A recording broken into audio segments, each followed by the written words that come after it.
mambo yenu tunaangalia. Tangu Mwai Kibaki aende nyumbani, hamujapata nyongeza ya mshahara. Allowances yenu haijaangaliwa.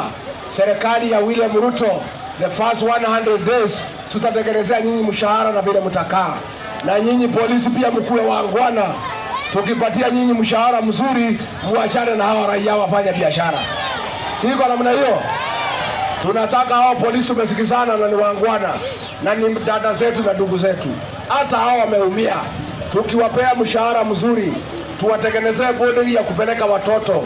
Na hao wakuwe kazi yao ni kuchunga na kulinda biashara na wafanyabiashara. Tunataka polisi tukitengeneza mambo yao, wakikutana na mzee usiku amekunywa 1-2 ya kutafuta usingizi, amekosa njia, wamweke kwa Land Cruiser, wasipeleke polisi, wapeleke yeye nyumbani mpaka kwa bibi yake. Tumekubaliana?